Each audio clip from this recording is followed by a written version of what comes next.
All right, welcome in. Cube Show podcast, a college football podcast that usually comes to you on Sunday. I'll apologize again.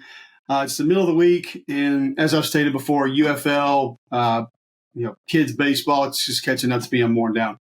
Having some trouble getting caught up. Radio show in the morning. Just had a couple other things going on. Had my car broken into in Memphis the night before our UFL game last weekend, so that became a bit of a hassle. And just a lot. But we're here to talk to you today, and I got some good stuff for you. We're going to go another spring review. Tennessee Volunteers today. I think there's a lot to be excited about. There are some concerns that we'll discuss. We'll talk about there. Also, not going to do as much on guys out of the portal this week. I'll jam a couple more of those into next week because there's something else that needs to be addressed and something else that needs to be talked about. First off, you guys know each and every week, brought to you by Wickles Pickles. Wickedly delicious. Go to wickles.com. You can grab a jar today. Title sponsor of the show. We appreciate them. We thank them. We love them. We actually love their product. We love Wickles. So you should go grab some and have some at some point. Snack on them. If you don't have them in your grocery store, ask your grocery store why. Say, we need to have these here and get them to help you out. All right. So NIL has been a big topic of conversation this week, and for a couple of different reasons. I want to ask that we start to listen to everything when something comes out. I don't know why we refuse to do this. I understand that it doesn't really get the people going when you say things that make sense that aren't really exciting. When you sort of put the pieces of things together and it's not as much of a wow or gotcha moment, it's not as cool, it's not as fun to talk about. I've heard a lot of people on radio shows. I've heard a lot of people on podcasts, and I've seen a lot of more things on social media about some of these things that have happened that have been said this week and are completely taken out of context. We've got to do a better job of trying to understand some of these things and just flat out listening to what coaches are saying. You can't listen to one sentence of an answer and develop an entire opinion and then begin to discuss how the program is crumbling, that coach is going to be a failure, this way is not going to work, what the hell's their problem? They need to get into today's modern era football. Like some of the things you guys are saying are, wow. All right, so let's start with this. NIL is still very new, all of it. I get it. I understand that. And I think one thing we have to try to start to understand is it's going to be discussed differently at different places. There is no across the board with NIL. And collectives and how they get it, where they get it, what they do, whether it's monthly, every 3 months, every 6 months, annually, out of high school, not out of high school. I mean, it's handled different ways. Some teams, more positions make more money. Some teams like to spread it evenly across everybody on the roster. But we've had two examples this week to where I just don't think people listen. Brian Kelly's the first one. All right. He had an interview with Jacques Doucette, and he said a couple of things about LSU's NIL situation. Go watch the spring game. We'll probably talk LSU soon and review them for our spring team. And he talks openly in the broadcast with Dusty Dvorak and those guys about we need D tackles. We knew they needed them. There were some people that said this was a done deal for X amount of money. I was told that they were going to get them. Now, were they outbid? Did another bid come in stronger? I don't know exactly how it played out. I don't know exactly how it worked. But for you people to hear Brian Kelly say this. We're selling something a little bit differently, and that is we want to recruit, we want to engage, build relationships, we want to develop, retain, and have success. We're not in the market of buying players. And immediately let your brain go to, well, Brian Kelly's against NIL. Brian Kelly's he's not paying anybody to come play football there. Brian Kelly doesn't want kids to make money. Brian Kelly's a bad coach. Oh, Brian Kelly's too old school. It's going down the drain. Not going to happen. He's not going to do it. Brian Kelly had a lot of success with kids out of the portal. A lot of kids out of the portal that made pretty good money in NIL. It's already happened during his tenure at LSU. Comparing him to Dabo Swinney or some other coaches that say that they're completely anti-NIL or all this other stuff, and Dabo didn't even say that. So I'm getting caught up in it to an extent. But it's silly because what you didn't listen to from that interview was Brian Kelly saying this. And we have an incredible collective. We have very, very generous opportunities around the greater Baton Rouge area for NIL opportunities. So they are here, but we're not going to go out and buy players. That's not what this is about. This was never about that. So he pretty clearly states there that he's fine with guys making money. There's plenty of ways in and around the Baton Rouge area for them to make money, other ways that they're going to be able to make money, and that he's fine with guys taking advantage of NIL. Him saying that he's not solely shopping for guys based on their price tag is not new. Saban said this multiple times in different ways. Other coaches, go back to what Ohio State has said over the last couple of years, and I think it's changed a little bit for them, but their director or player personnel, whoever it was, said they weren't going to be shopping for guys out of high school. Like, this is not new. A lot of coaches are living this way and saying these things just with different words. And that's the part that we're not used to, is that these words are going to be different to different people in different ways. What Brian Kelly is saying, in my opinion, is that he is not going to go grab guys based solely on it being transactional. That here's the number, can you meet it? If so, I'm there. If not, no need for me to even visit. I don't think he wants that. I don't think a lot of coaches want that. I don't think any coaches really want that. Some coaches are more willing to take it. Some coaches are more okay with it. But I don't think Brian Kelly wants to live that way. So he wants a guy that fits maybe personally, geographically, fits their scheme system, somebody that they bring in and the coaches and some of the players meet and they get along with. They like their attitude. There's ways that they can watch them do some things via workouts or whatever it is, and they like their work ethic or how they move or whatever. But he just doesn't want it to be go to grocery store, look on shelf, be okay with price, pick it up, go to checkout line, have somebody ask you if it's paper or plastic, and there's your defensive tackle that you're taking back to the facility. I understand that, and I'm fine with that. Now, if you want to be frustrated with some of the things that Brian Kelly said and you're an LSU fan, you'd be frustrated that you took an L. This is no different than Devontae Smith coming to Alabama. This is no different than Eddie Lacy coming to Alabama. Some of these recruiting battles that Alabama LSU have had, or LSU Texas have had, or LSU Oklahoma, or LSU Auburn, whoever it is, you just lost. It's going to happen no matter how you recruit, no matter what you have at your disposal. People will outbid you. People will out-recruit you. People will out-relationship you. Those things are going to take place. Now, should they maybe have cast a bigger net and had their targets set on guys that maybe weren't quite as talented? Possibly you could go that route. You could say that. The other misnomer that I've heard from some folks talking about this transfer portal cycle is how many good defensive tackles have been available. Now, if you want to go run some nerdy numbers and say that there have been a lot of defensive tackles available, which I haven't looked at the numbers and I'm not even sure that that's real, but there damn sure have not been a lot of really good, not elite, not game-changing, really good, or hell, let's just say even good defensive tackles in the portal this cycle. There haven't been. I don't know what numbers other people are seeing, saying that, whew, they missed on this slew of great defensive tackles that were out there. They weren't. Those weren't out there. So Brian Kelly is essentially just saying he does not want this solely to be based on a single transaction, and that's why someone wants to come play for him. You can agree with that and disagree with that. That's fine. But that has not been the rhetoric with how people have been responding to this. So I got a little frustrated with it. I wanted to try to at least share my opinion on it and how I feel about it. Also, we've got Boise State head football coach Spencer Danielson, who is dealing with a very similar situation. Now, his words were different. What he said was a little bit different, and people mad at him for a different reason. I saw people saying that he's going to get sued for doing what he's doing. Now, I get it. Not everybody knows how it works. I don't know how it works everywhere, but I know how it works a lot of places. And there are certain schools, kind of like what Coach Saban said a few years ago he wished we would do, is take the collectives, have an amount of money, spread it amongst the players on the roster, and that's your NIL money from the collective every year. And then if somebody goes and gets a Wickles Pickles deal or a Blue Delta Jeans deal or a Roback deal, good for them. They go get that. By the way, if you're looking to purchase some Roback gear, which we always wear here on the show, use promo code CUBE20, CUBE20, and you can save 20% on your first order. CUBE20, Roback.com. The hoodies are amazing. Quarter zip's great. Polo's awesome. Shorts, fantastic. Go check them out today. They even have gear for your wife. You can go get that for Mother's Day if you want. All right, here are the things that you saw in reference to the Boise State head football coach's comments that generated all the noise and all the response from other people.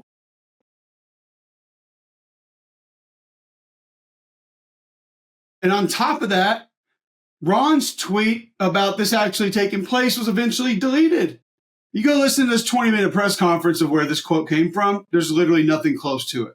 It's obscene, the fact that it got out the way that it did and people generated the comments that they did. And then this is what you should have gone and found and tried to listen to a little bit later.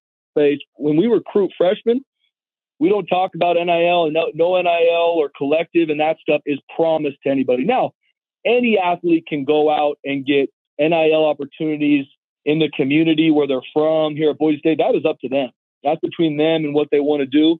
But for us, in regards to when we recruit young men, it is not about, hey, if you come here, this is what we're going to be able to do for you. This is how we're going to develop you. We're a developmental program. So what I was talking about earlier today is all the freshmen that come here now are not promised anything. They're promised a chance to compete.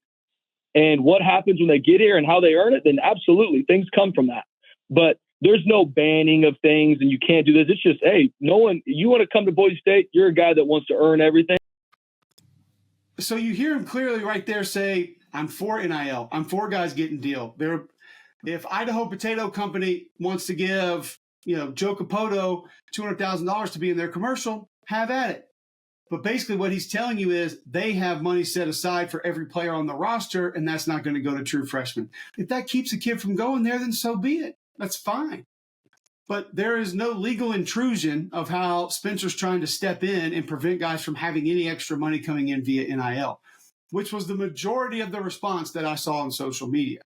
We've just got to take a step back and try to understand exactly what these coaches are saying, because it's not one language. They don't all speak it exactly the same way because they don't all operate the same way. They're going to try to do different things in a different way to be a little bit more creative, try to help themselves out, give themselves a competitive advantage. If they don't have the resources, or they do, and they want to make sure that theirs ends up being better than somebody else's, they're just going to have to work it in a little bit of a different way. This is not uniform. So we just have to try to listen to what some of these coaches are saying to understand the hows and whys, and then try to make some sense of it. There are portions of it, if you want to disagree with, it's fine. It's just the majority of what I have seen people disagreeing with. Brian Kelly hates the NIL era. He's not going to pay players anymore. He never said that. If anything, listen to what we just played you. He said the opposite. Spencer Danielson not letting guys get NIL money as freshmen. That's not what he said. But those are the headlines that we read and the things that we run with and the things that we move with. So you can move a lot easier in Blue Delta jeans. Go to bluedeltajeans.com. Custom fit, premium denim for you. Only jeans you're ever going to want or need. I love mine. Wear them all over the place. I can dress them up. I can go casual. They fit me. And trust me, I'm husky, I'm chunky, and I can't buy jeans off the rack. BlueDeltaJeans.com. They can fit you digitally. I mentioned Mother's Day coming up, Father's Day after that, maybe a gift card, gift certificate, graduate. Perfect time to get a gift certificate, get them started with a great pair of Blue Delta jeans. All right, so now we're going to go into our spring review, and it is the Tennessee Volunteers. I'm going to be honest with you guys, I'm excited about this football team. I think there are parts of this football team that have a chance to be really good this year, really good. I watched the spring game, and I don't need to tell, especially the Tennessee fans that are tuning into this, there weren't a ton of things to really take away. You had a lot of guys that were out, a lot of guys that were banged up for this game. Keenan Peely's out, Cade Mays is out, Ethan Davis is out, Cam Seldon's out. It's a lot of guys that didn't go, and that's okay. It's a spring game. But as I always try to tell you guys, there were some things that I do think we can take away, and some things that I learned about this football team. I'm excited about the line of scrimmage. Now, one side of it absolutely has to stay healthy. Has to. And that's the offensive line. I don't think they have the depth to lose more than one guy. I think there are certain guys at certain spots that they just flat can't lose. It would be detrimental if they lose one or two of these individuals. I think The drop at quarterback is pretty steep, but that's almost every school that we're going to talk about. That's not going to be vastly different from anybody else. But I think you saw some skill position guys make some plays that should make you excited and get you happy. I think you saw some things from the defense that we knew were going to be pretty good and sort of cemented that they might be really good. So we'll just kind of start with quarterback. I thought Nico was a little off in this game. His protection wasn't great. And we mentioned it, a couple of offensive linemen out, you're moving guys around, you're rotating. It's to be expected. But I thought the backs were poor in protection. And not that, again, spring game's not end all be all, but you just don't want to see guys taking wrong steps, going wrong direction, turning blitzers free. And there was some simple stuff, some 3-man games, some twists that just weren't picked up. When they slide the protection, you get a twist. Sometimes the back's going to have to be the one that switches off, and just they didn't see things the way that they needed to. Now, that could also be on the quarterback. I don't think it was. I'm not saying it was, but some of it could have been. And that's going to have to be cleaned up because, yes, this offensive line has to protect him, but he has to protect himself. And that's not just when he decides to scramble or he has a designed run. It's by getting into the right protections against the right looks and having an understanding how to do that. Gaston Moore, I thought, showed pretty good command of the offense, pushed the ball downfield well. Is it a step back? Yes, it would be. But I think he at least showed you he can operate the offense at a fairly high level. Merklinger, I thought, showed you a strong arm, good wheels, moved around fairly well. So somebody who maybe with extra development might be able to help down the road. I felt pretty good about him. At running back, it's hard to tell because we know Dylan Sampson's the guy. We know what he's capable of. My understanding is that he's put on a lot of really good weight this offseason and that physically he may even be a little different than he was last year. You were without your number 2, Cam Selden, who, a lot of guys we're going to talk about have been or are dinged up. That could potentially be a problem for this football team. Like, depth is a concern, but guys who have already been dinged up that they're going to lean on could also be a little bit of an issue. Decent Bishop had an ankle during spring a little bit, but he had a long run. I thought he showed good explosiveness. I want to see him break more tackles too. The backs that were in the game, I thought there were a couple of opportunities for them to pick up a few extra yards, and it just didn't happen. But I think that when you talk about Khalifa Keith and a couple of these other backs that are going to be there, that room's not going to be a problem either way. Now, the top end of it, I think, could sort of help Tennessee get over the hump and be a little bit better, maybe be a playoff team, as we'll say with a couple of these positions. But it's one that a lot of it is going to be by design, and a lot of it is going to be based on what else is working well and what else is kind of on the extra tier of when this offense gets going as to how great or good they're going to be able to be. I thought the tight end group was impressive. Miles Kitzelman comes in from Alabama, had a couple grabs. He caught a slant, worked the middle of the field. I think he had an out route one time, but showed good hands, showed real physicality. He was very physical in spring ball. A guy that is a worker, a grinder, really gets pissed off when he doesn't do things right or misses an assignment, which he doesn't do a ton of. But somebody who I think understands, hey, this is how it needs to be done. And that in and of itself, I think could be great for this football team. Just having a little bit more of that kind of attitude, that kind of demeanor, a little bit more of the prick. I don't know a nice way to say it. Some Trey Smith, some Derek Barnett, some Al Wilson, that kind of stuff in that locker room. And I think he'll bring a little bit of that. And no, he's not a super dynamic player, but you got to have those guys in there. They hold people accountable and literally just show them how to work on a daily basis. I think he can do that. Also feel like, Charlie Browder did a couple of nice things. This is a big, long kid. He caught a couple of quick balls. I think his size is something that they might be able to take advantage of. Holden Stays, the Notre Dame tight end, I think is going to be a little bit more well-rounded. But a guy that with his hand in the dirt is going to be able to help him next to an offensive tackle and be able to do a lot of different things well. Ethan Davis is the one that I think you sort of highlight a little bit. And you say, if or maybe this is the one that could be different. Athletic freak show, basketball background, just physically can do some things that most tight ends are not capable of doing. Now, that doesn't mean he's ready to be a 30, 35 snap a game contributor right now, but he could continue to work his way into being somebody who really helps this offense. I believe that. I think he's a guy that's going to help this offense. From an offensive line perspective, and like I said, the tight end room, I think is strong. I think it's deeper than it's been, and it's been pretty good the last 2 years. But I think it's more athletic than it's been, and I think it's deeper than it's been, and it has a higher ceiling than it's had. And you got some vets in there now that can kind of show guys the way. The offensive line has a chance to be really good. LSU is going to be the best group entering the season. Georgia will have a chance. But this group shouldn't be too far behind any of those. And they're going to have to stay healthy. They just are. There's no other way that we can spin that. There's no other way that we can talk about that. They got to stay healthy. They got to protect the quarterback. They don't have the reserves to come in and be close to what they were. There are a few spots where they may be able to survive. But for the most part, they're going to have to stay healthy. John Campbell Jr. is going to be, he's in the running for best tackle in the league returning next year. He's in the conversation no matter what. Lance Heard, the LSU transfer. I think big, physical, technically he still has a little room to grow. I do think with some of the technical flaws I saw with him at LSU, because of how this system operates, could help him a little bit more here. The thing that I think Tennessee fans should be excited about with him is the movement that you are able to get with Darnell Wright at times. I think Lance Heard's going to be capable of helping you with that. And you know Campbell is. He'll put the Virginia film on from last year. He's got the guy going up the tunnel. But I think Lance Heard could add a little bit more of that. Now, athletically and pass protection, I do still think he's got some work to do. But, hey, you've got those groups of tight ends and some good backs and a mobile quarterback that can help offset some of that. So that's okay. This offense can find ways to work around that. But it's that movement. When that starts to hum, that's when this offense goes to the next level. When you get tight ends that can be mismatches, be it physically or from a speed or athleticism perspective, that's when this offense takes the next step, and you start seeing those backs that are home run hitters have more opportunities to do that. Or receivers that can hurt you down the field with one-on-ones, they get more opportunities to do that because you've got to pick. I've had conversations with D coordinators in this league, and they talk about that frustration pulling their hair out of, is my alley defender going to be out there on the numbers, or am I going to keep him down inside the hash and try to play the run? I have to make that call.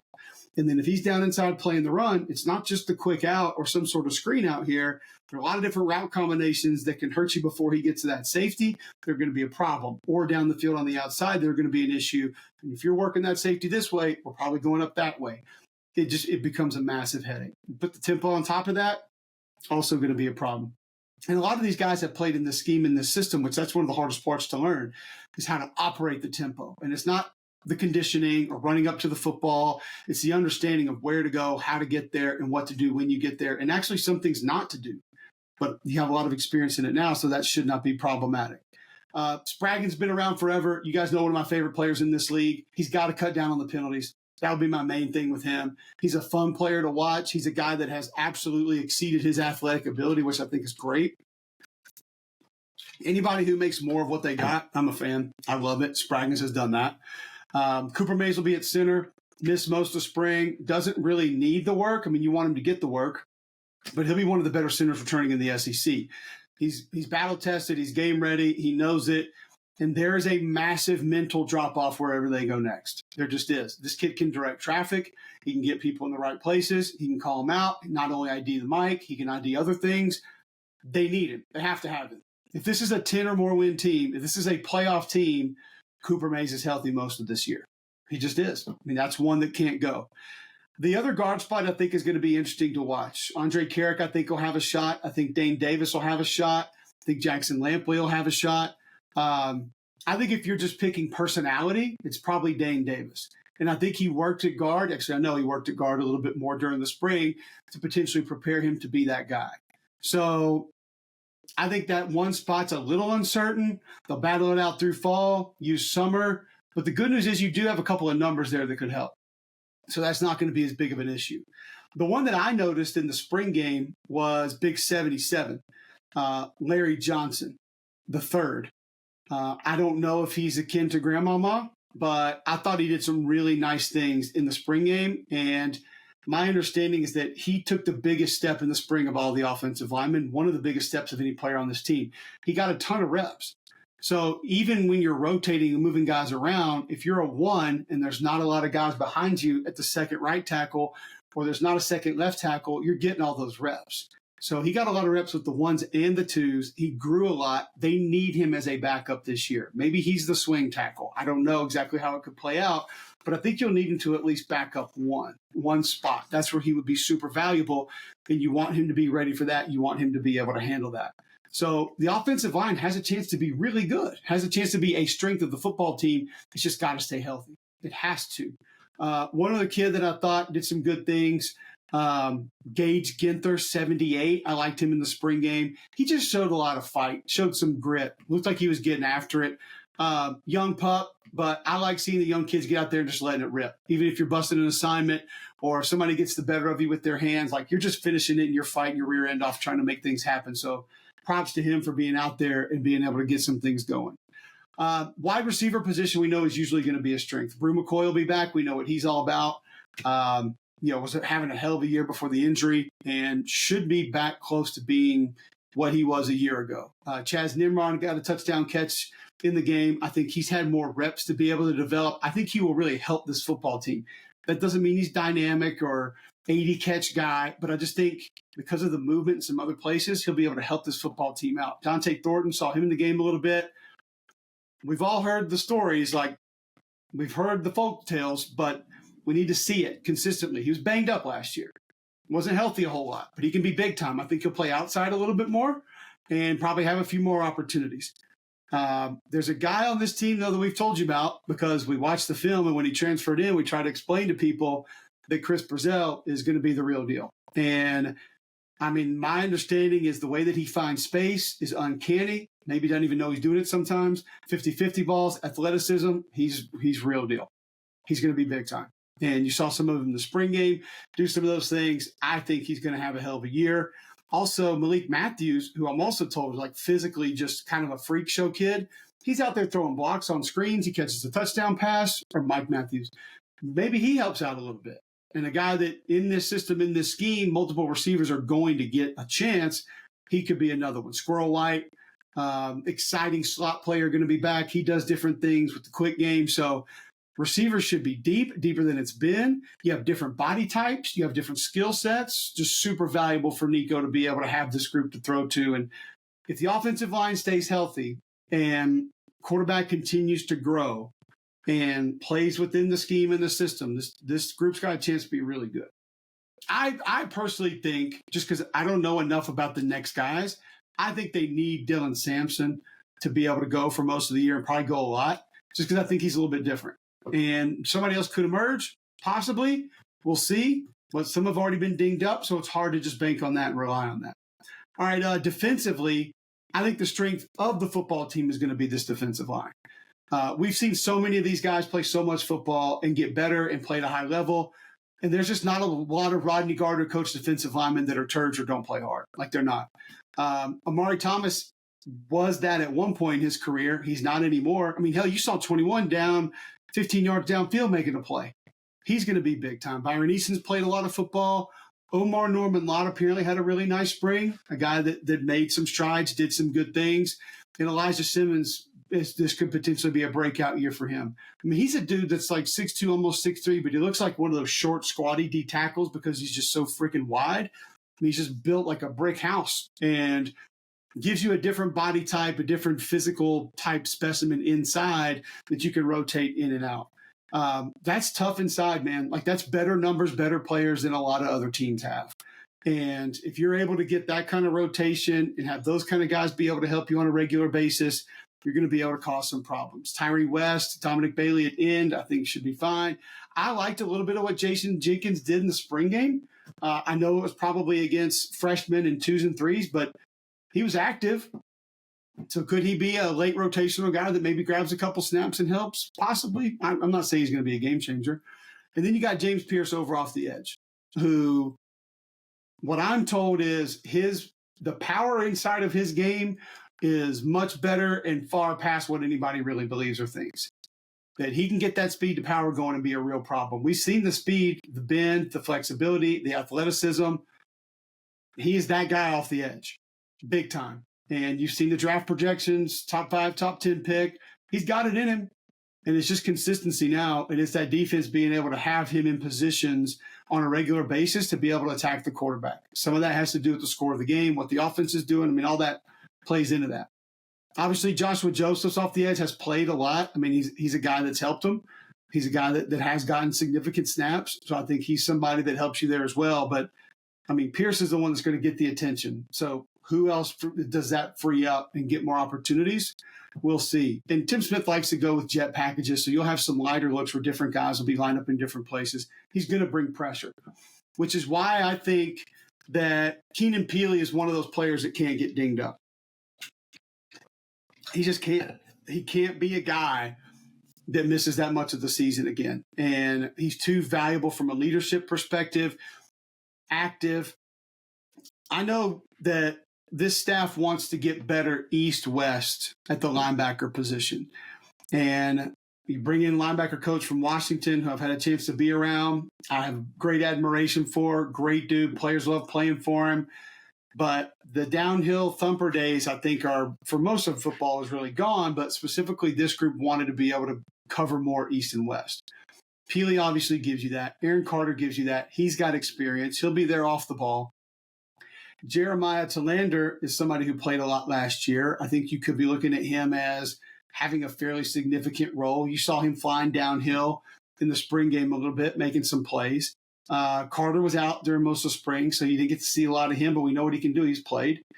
And then Caleb Riley, I think, has big-time ability, or Caleb Perry, excuse me, somebody that I think this coaching staff believes in, wants to take that next step, athletically can take that next step, but he's just, that light switch has got to come on consistently. He's got upside. He'll probably be a sub-package guy more than anything else this year, but he's going to help that defense. Freshman Edwin Spillman, I thought was flying around a little bit in the actual spring game. Don't know how much he can help right now, but I loved, there was a couple plays where he took a bad angle initially and then was able to get back and help on the tackle. So that change of direction really stuck out to me in the spring game from what I saw. Boo Carter, I think, is probably going to run star. Saw him behind the line of scrimmage a couple of times in the spring game. Like, he's quick, man. Like, he can get to full speed in a hurry. And at that position, whether you're close to the line of scrimmage, off the ball, he's very smart, instinct, speed. He and Jordan Thomas will share that spot. Jacoby Thomas, the Middle Tennessee safety transfer, is probably going to be at one of the safety spots. I think speed of the game a little bit much for him still right now. Going to have to get more acclimated to that. But they believe in his ability. I think he's somebody at safety that is a regular player. Probably a little bit of Andre Turrentine and some Will Brooks will be your other safeties in the secondary. I'm not going to tell you that I'm super confident in the secondary. I think it has a chance to be better because a lot of the younger guys played last year, so they have more confidence, and then you bring some leaders in through the portal. At corner, you go get Jamal McCoy from Oregon State. You've got the kid from Temple, Jalen McMurray. So you got some vets out there out wide that can help you with some things that you struggled with a season ago. Caleb Beasley, the freshman, I think has a chance to help some. Don't know exactly how much, but it's a little bit more of a mixed bag because I think Ricky Gibson at corner. Apparently, Ricky Gibson played his best football this past spring. And so if that continues to go, he's someone that can help you out a lot as well and that you're going to be able to lean on. The numbers are just flat better in the secondary. You have more veterans, which is good. You've added to that in the portal. You needed that. You wanted that. I just don't know if that position group has the ceiling that some of these others do. Defensive line, edge, big ceiling. Quarterback, big ceiling. Receiver room, big ceiling. I think the tight end has a pretty big ceiling. I think the starting five on the offensive line have a pretty big ceiling. Outside of that, that's where that depth comes in, and that's where the depth concerns me a little bit. The schedule, we know what it is. It's going to be tough because it's an SEC schedule, but you only play one true home game between weeks 2 and 6. So you don't get off to a good start being able to use Nealon. The defense, though, is going to be better. It's going to be able to protect this offense, and the offense might be high level. I mean, this offense might really get going. I think it has the capability to. But you think about this defense from an efficiency standpoint, in the last 3 years, 44, 43, and 21. And if it's better than that this year, you're probably going to be talking about, top 30, top 35 defense, which is enough to win a lot of games in this league. So I feel good about it. The depth is a concern at multiple spots. The growth of the quarterback position is going to be key when you're talking about reaching some of those special heights that this team might have the capabilities to be able to get to. So it's going to be a fun watch. I think it's going to be something that could go a lot of different ways. But I saw some things specifically with the D-line, the tight end room in the spring game that I liked, some of the other receivers that I liked. We know what the quarterback is and is going to be. star, a position that I now have a little more confidence in. And then just what I'm hearing coming out of camp on certain guys gives me a little more confidence as well. So I expect a good season for the Vols. And if there are surprises in a positive manner, that could be kind of what projects in to be able to do something special. Appreciate you guys tuning in. If you're watching on YouTube, please subscribe. We're so close to 10,000 subs. We're trying to get there. If you're on Apple or iTunes, or if you're on Spotify, please like, rate, review, subscribe. We always appreciate that. And I don't know when we're going to be back. I'm not going to do it Sunday because my game is on Sunday. So hopefully Monday, Tuesday, we'll get you the next one out next week. And I always appreciate you guys tuning in.